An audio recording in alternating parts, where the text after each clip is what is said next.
Hello, Tomies, and good new year. I am DM Dave with Saulum's Column Volume 7.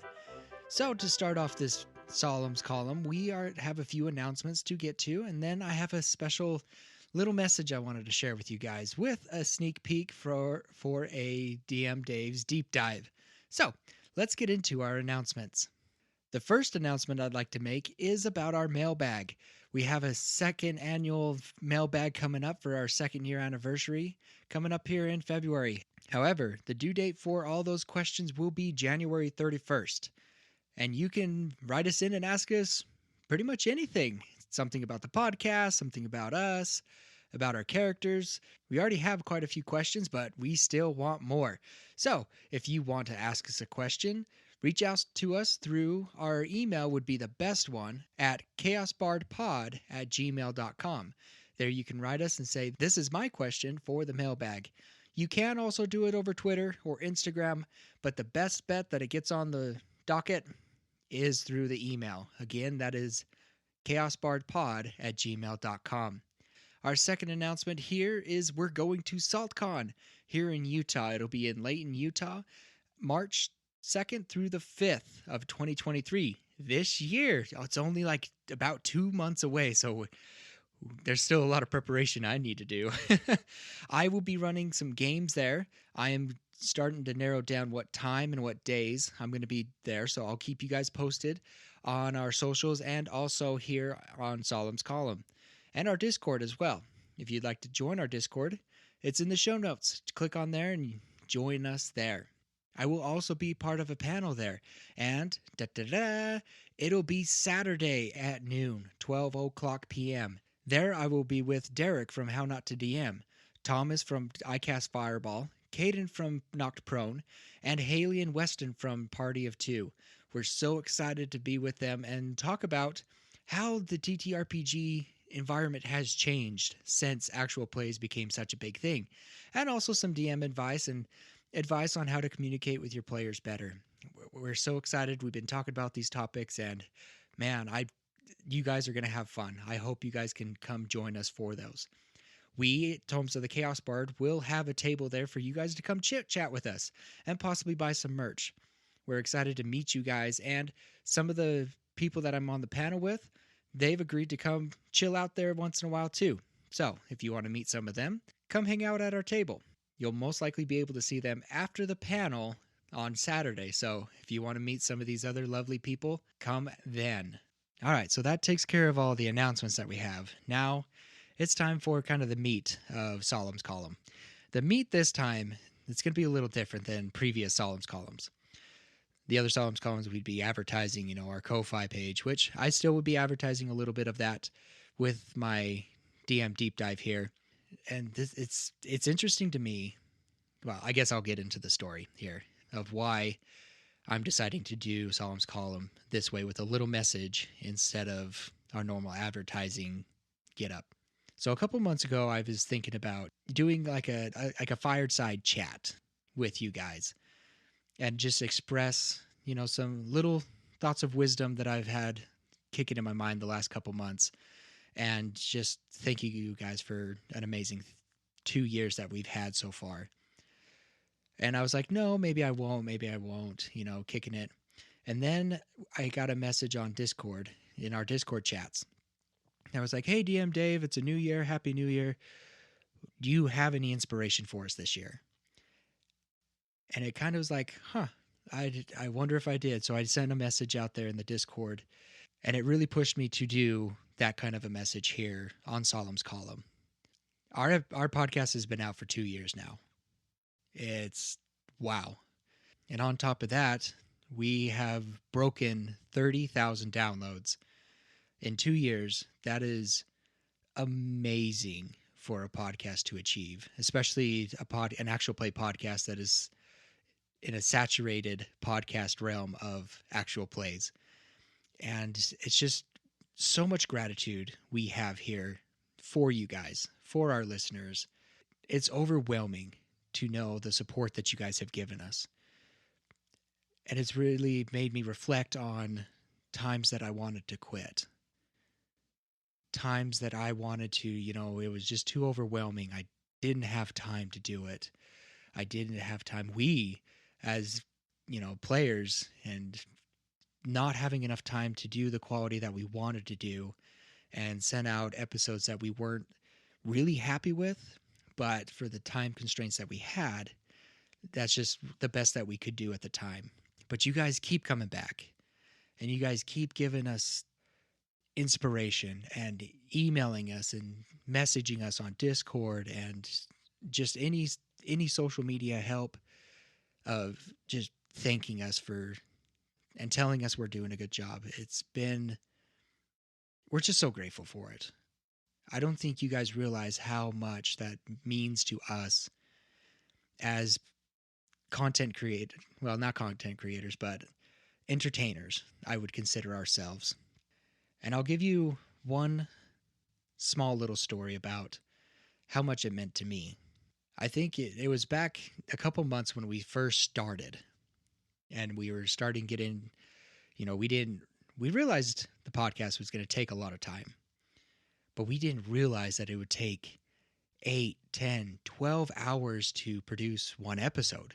And at the time when we started beginning, I think it was 4 or 5 months in, and we started off strong. We started about 300 downloads in a month, and we were super ecstatic. And then we went up to like 400, then we went up to 600, and then we dropped down to like 250.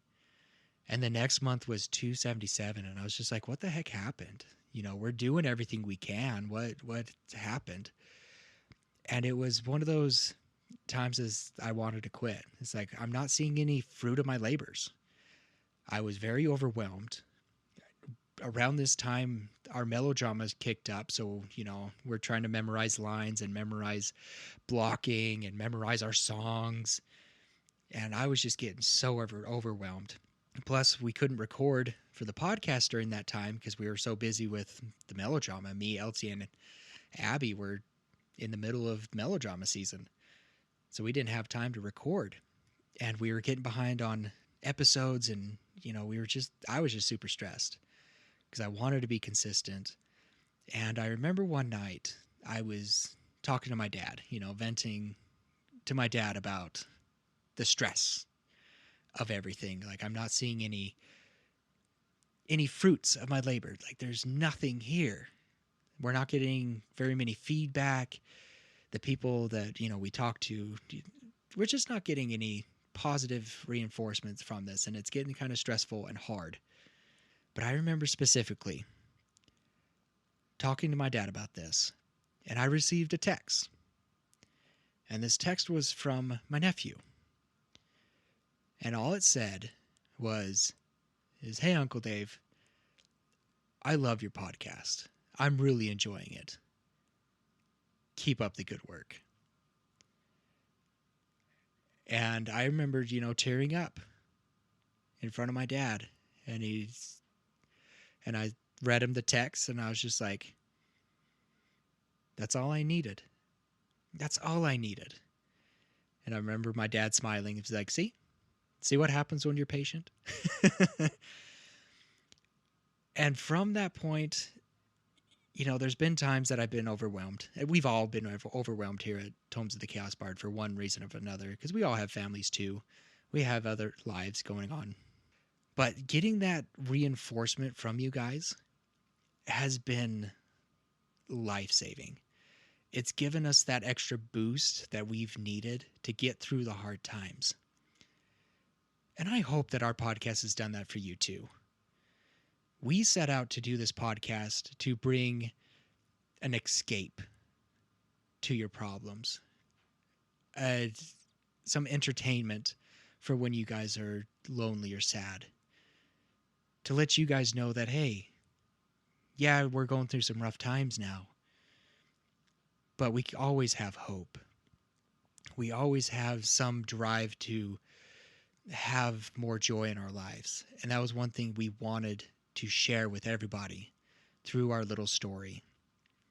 And so just as much as you guys has helped us, reaching out to us, thanking us, and just telling us to keep up the good work, I hope we're doing the same for you. That we're helping you be inspired. That we're helping you have hope, and have a better day. When I received that simple little text from my nephew, it changed my outlook on this podcast. It really helped me understand what kind of success I wanted to have with this podcast. Because, when we first started, we wanted to, at least in my mind, my kind of goal was I wanted people to recognize us and for us to be popular. Not for the glory or anything, but more for getting our entertainment out there and getting our story out there for you guys to entertain. My main goal was to have tons of people listen to it, everybody like it, and thumbs up for me. But it was a humbling experience to get through those few months that we were just like, we were going up and up, and then suddenly we dropped. And it's when I received that text from my nephew, like I said, it really put my thoughts in perspective on what success is. Success for me now is messages like that. If I can get some little kid to message me and just give me a thumbs up, just telling me that, thank you for bringing a bright spot in my life, that's the success I need. That's the success that we love here at Tomes of the Chaos Bard. And we have received several of those messages of, hey guys, thank you for being family friendly so I can listen to it with my kids. Thank you for sharing your story, your talents with us. We have received so many of those messages, and from the bottom of our hearts, thank you. It's meant the world to us, and it's let us, it's given us the energy to continue this. And we've even added a few more things for you on the Ko-Fi page. Little plug there. But we just wanted to say thank you for that. Our success is full, but yet we continue to grow and we continue to better ourselves because of you guys.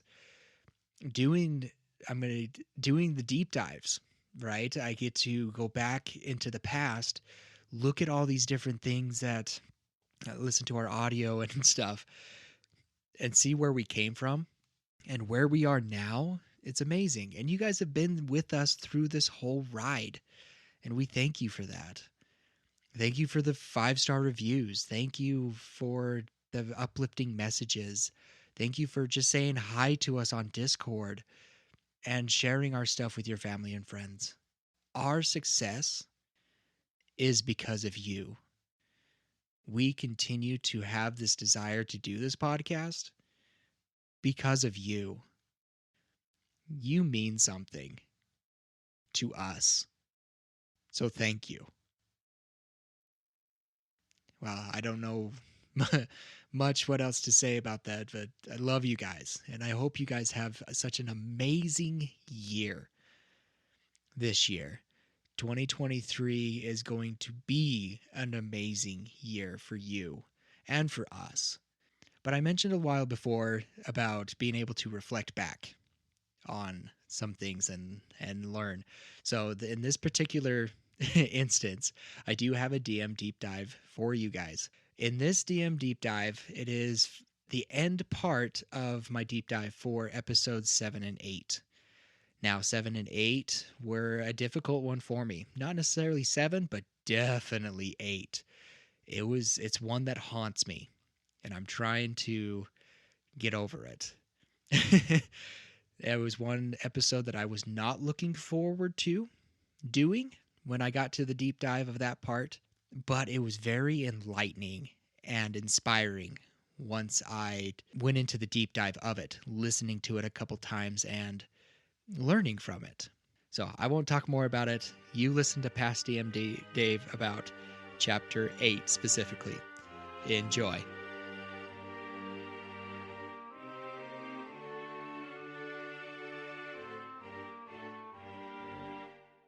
Okay, so now we get to chapter 8. And I'll tell you what, I was not looking forward to listening to Chapter 8. And here's why. Chapter 8 took 2.5 hours for us to record. It was long. It was boring. It was frustrating.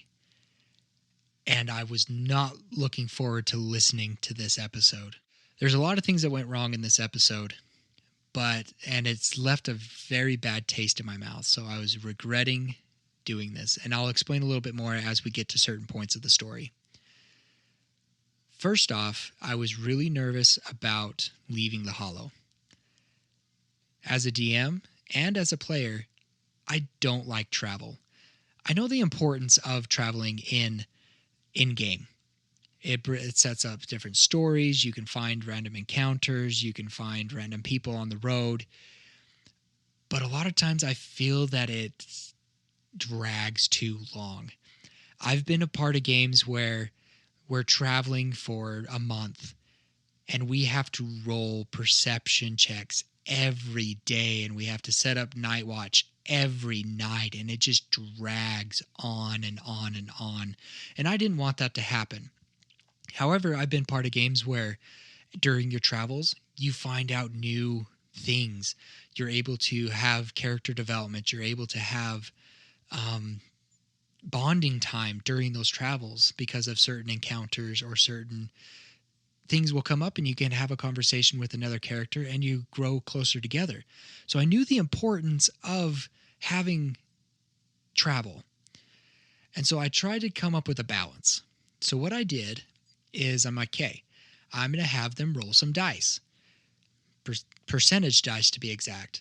If they hit between a certain range, nothing happens. A few days go on. Let's roll again. And then have it some planned random encounters. I think planned random encounters need to happen more often.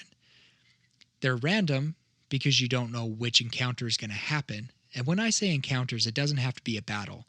It's just something that happens, whether it's something they find, whether it's someone they run into, or it could be a battle. So when I say encounters, it's not a battle necessarily. It could be something that just occurs, something they get to witness or see. So I had some of those planned. And I let the dice decide when we ran into those things, or if we ran into them at all.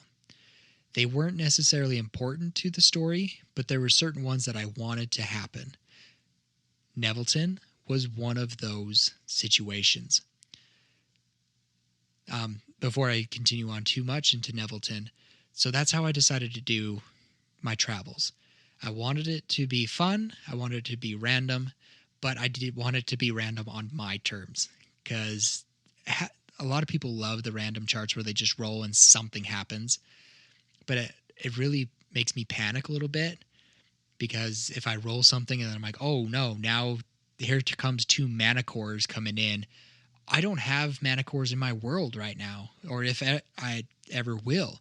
So why would they be there? You know, in my logical mind, I have to have a reason why something happened.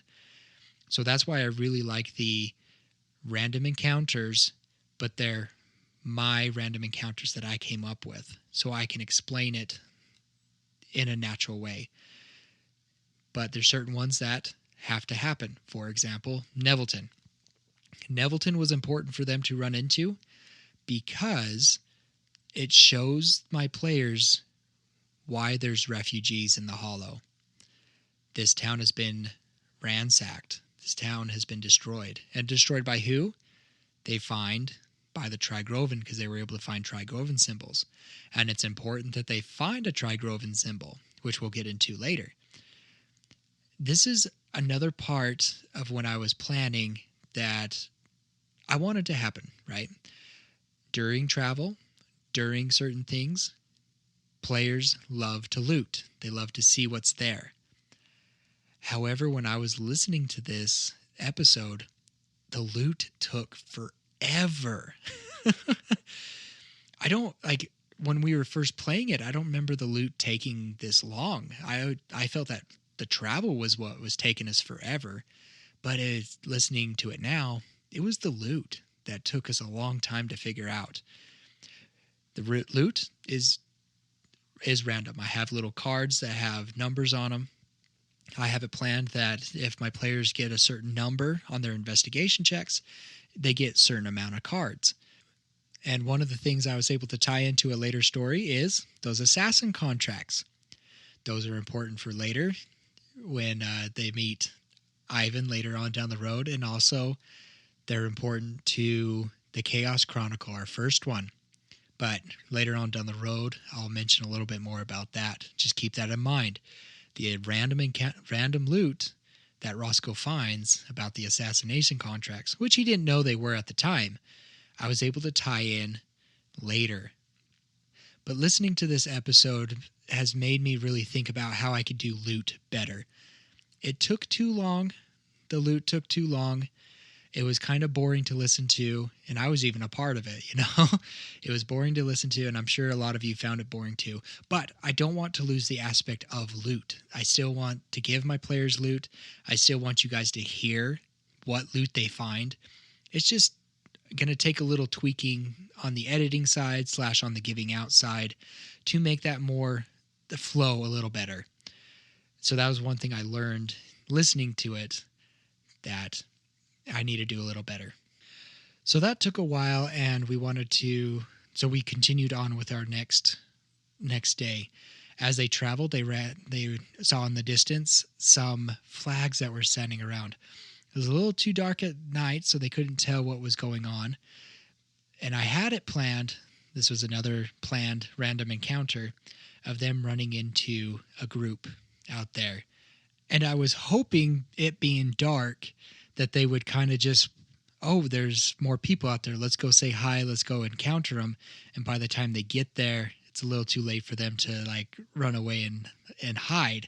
But so that's what I was hoping would happen, that they would get to talk to them and find out who they are and everything, and have that be revealed that, hey, yeah, we're bounty hunters out here. We're looking for somebody.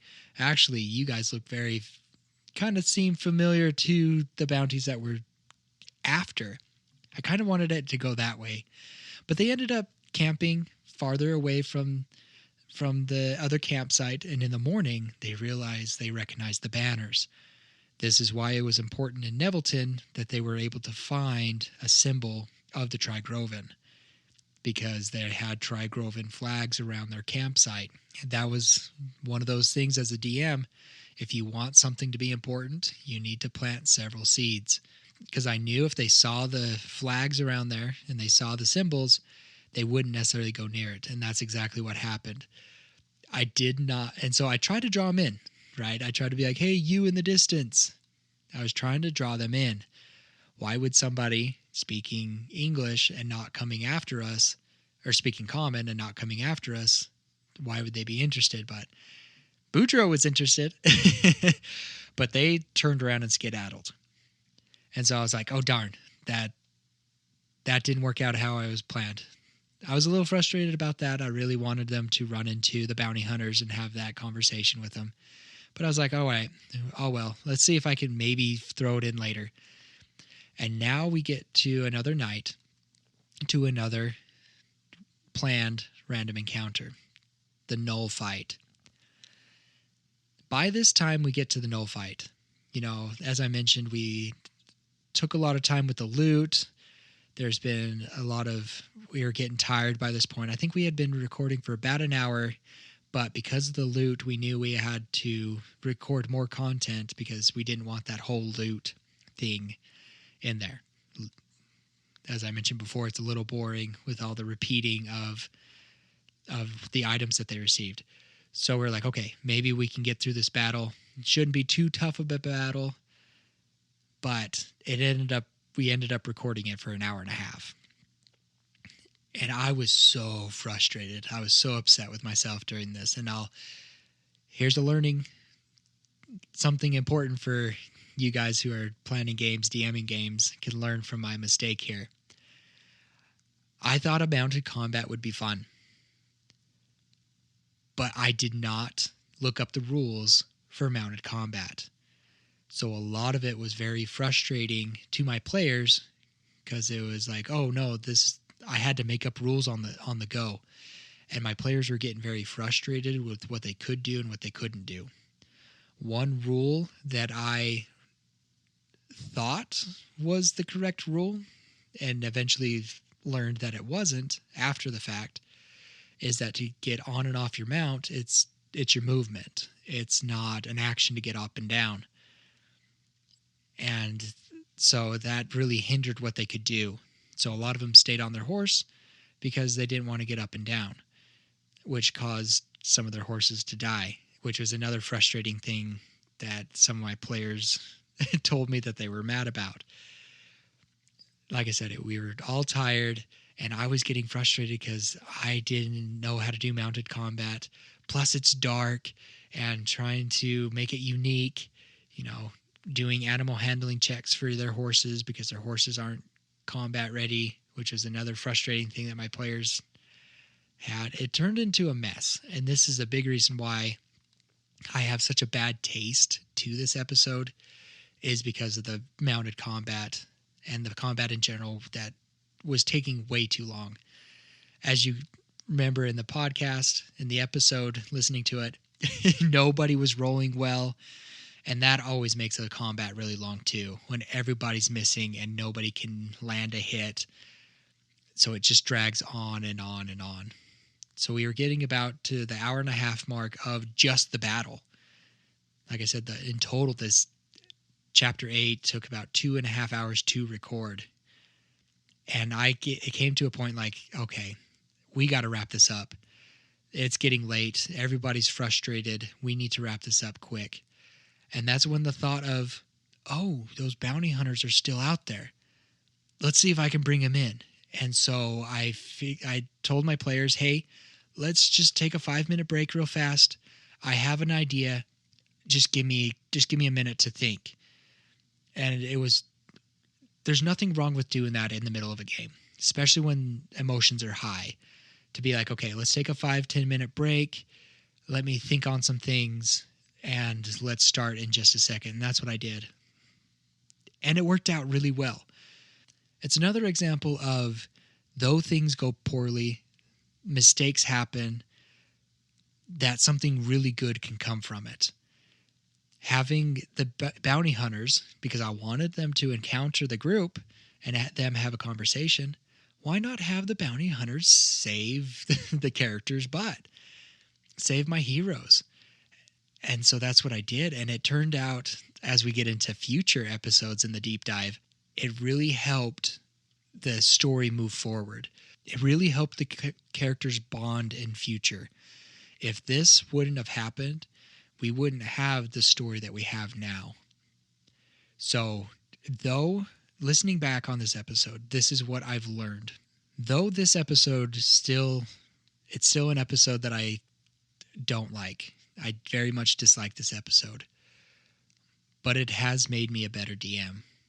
I see the value of having such a bad episode, a bad recording, a bad session, we'll say, that I was able to go back to it and listen to it. I was regretting listening to chapter 8. I didn't want to, but I learned a lot from it. Hindsight from where I'm at now and looking back, I can see where I've learned and where I've grown, and some other aspects of where I need to continue to grow and learn to let me know that I'm on the right track to better plan my combats, making sure that I know what's going on so we don't end up with another stressful situation like this one.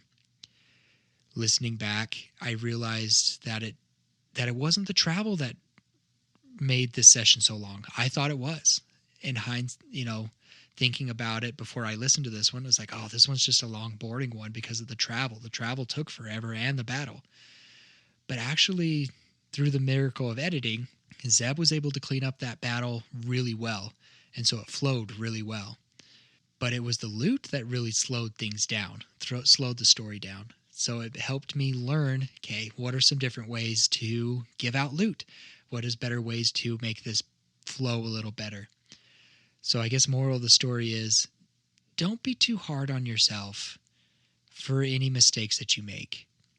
A lot of times when I make mistakes, I get pretty down on myself, but one quality that I possess is that I'm able to get down on myself for a little bit, but then get up and be like, okay, how can I make this not happen again? It's that pride that drives me sometimes. It's like, hey, I hate making mistakes. So how can I not make this mistake again? And re-listening to this episode has taught me, yes, I have improved. Yes, I have been doing better. And I enjoyed this episode because of that aspect, showing, yeah, I hate this episode because of my failures, but look where I'm at now.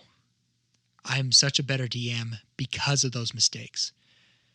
And this is life advice as well. Don't let your failings get you down too much. We all make mistakes, but we also have people there to help us. My players really helped me get out of that rut that I had in that episode. A while after we did that episode, I had private conversations over Messenger with my players about that episode. Me being apologetic, sorry that it was such a rough episode. But they really said, you know what? We were all tired. We were all this. We had a good conversation, and it was very uplifting for everybody. And just going back to the communication with your players. If I'd have just left it at that, probably wouldn't have gone, the next session probably wouldn't have gone as smoothly. And so I'm grateful for my understanding players, that they know I'm not perfect, but they still love the game. They still loved being here and still loved playing with each other. So let that be a life lesson to us, and for you DMs and players, be kind to your DMs. They're not perfect. They make mistakes. And just let them know that you appreciate them, that a lot of times you don't see eye to eye with them, but keeping that open communication, and together we can grow. And there was the teaser for DM Dave's Deep Dive. Thank you guys for listening to the Saulum's Column Volume 7. We thank you for all your support and your love. Check out our Ko-Fi for more fun things like this one, and join our tiers for other special episodes like this one. So, we'll see you guys next time. Enjoy your day, enjoy your evening, sleep well whenever you guys are listening to this, and we'll see you next time. Bye!